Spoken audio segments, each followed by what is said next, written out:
ساس سسر کو امی ابو کہنا، بہت سے لوگ اپنے ساس سسر کو امی ابو کہہ کر پکارتے ہیں، کیا یہ جائز ہے؟ کیونکہ والد کے علاوہ کی طرف نسبت کرنا تو درست نہیں ہے۔ جویریہ صاحبہ کراچی سے۔ جائز ہے بھائی، ساس سسر کو تعظیم سے ابو امی ہی کہنا چاہیے، کیونکہ آپ کے شوہر کے ابو اور آپ کے شوہر کی امی تو ان کو بے ادبی محسوس ہوتی ہے کہ جو لقب ہمیں اس گھر میں ملا ہوا ہے ہماری اولادوں کی طرف سے، ہمیں اب کچھ اور نام سے پکارا جا رہا ہے، یہ ان کو ایک قسم کی اپنی توہین محسوس ہوتی ہے۔ تو آپ کے میاں اپنی امی کو امی کہہ رہے ہیں، اپنے ابو کو ابو کہہ رہے ہیں، تو آپ ان کے گھر میں رہ کر یہی کہیں کہ امی ابو۔ رہا یہ مسئلہ کہ وہ جو ہے کیا نام، اولاد اور بہو جو ہے نا، داماد اور بہو یہ اولادوں میں ہی داخل ہیں۔ یہ جو قرآن مجید میں اللہ تعالیٰ کے ارشاد ہے نا، ندعو ابناءنا و ابناءکم، نبی صلی اللہ علیہ وسلم جب مباہلہ کے لیے گئے ہیں تو حکم یہ تھا کہ اپنی اولادوں کو بھی لے کر جائیں، تو اس میں یہ کہ ہم اپنے بیٹوں کو بھی لے کر آئیں گے، تو آپ صلی اللہ علیہ وسلم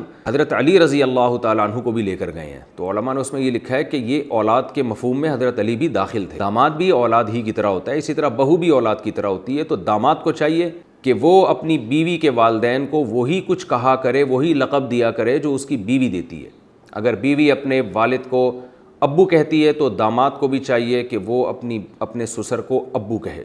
اگر بیوی اپنے والد کو ڈیڈی کہتی ہے تو شوہر کو چاہیے اپنی بیوی کے والد کو ڈیڈی ہی کہا کرے۔ اگر وہ پاپا کہتی ہے تو شوہر کو بھی چاہیے کہ وہ اپنی بیوی کے ابا کو پاپا کہے۔ اور آپ کو پتہ ہے، پاپا سے یاد آیا کہ ہمارے خاندان ہیں، ان کے گھر میں بیکری کا سارا سامان ہے، تو وہ ناراض ہوتے ہیں، میرا یہ کلپ سنیں گے، ان کے گھر میں پاپا تو بیکری کی چیز ہوتی ہے نا، تو وہ ان کے گھر میں اور بھی 2-3 لقب اس طرح کے ہیں کہ وہ بیکری کا پورا آئٹم بن جاتا ہے۔ لوگ کہتے ہیں ان کے گھر میں بیکری کے تمام سامان موجود ہے، لیکن میں بتاؤں گا نہیں، وہ پھر ناراض ہو جائیں گے، ہمارے اپنے رشتہ دار ہیں قریبی۔ تو جو یعنی آپ کے شوہر اپنے والدین کے لیے جو لقب استعمال کرتے ہیں تو بیوی کو چاہیے وہی لقب ساس سسر کے لیے استعمال کرے۔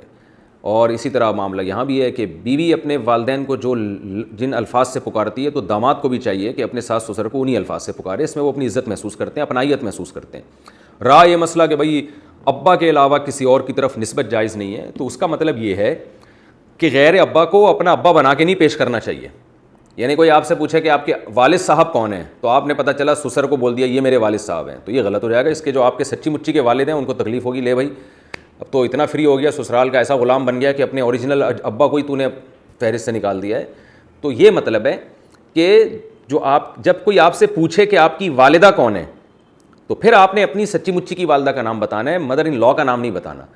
نہ ماں کا نسب تبدیل کر سکتے ہیں، نہ باپ کا نسب، تو پیار سے تو کسی کو بھی پکار سکتے ہیں۔ ہم تو ایسے لوگوں کو بھی جانتے ہیں کہ اپنے ابا کو کچھ اور کہتے ہیں اور چاچا کو ابا کہتے ہیں، تو یہ جو الفاظ ہیں نا، ان سے کچھ نہیں ہوتا۔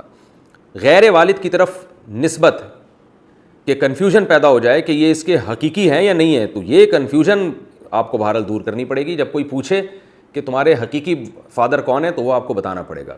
اس کی مثال ایسے جیسے آج کل لے پالک میں ولدیت میں اپنا نام ڈال دیتے ہیں، یہ بہت بڑا جرم ہے، بہت بڑا گناہ ہے۔ میں چونکہ بہت نکاح پڑھاتا رہتا ہوں تو اس میں کئی بار ایسا ہوتا ہے کہ لڑکی کے جو اصل والد ہیں ان کا نام نہیں ہوتا، بلکہ بچی کو بچپن میں جس نے لے کے پالا ہوتا ہے اس کا نام ڈالا ہوتا ہے۔ یہ بہت بڑا جرم ہے، سورہ احزاب میں قرآن نے اس سے صاف طور پہ منع کیا ہے۔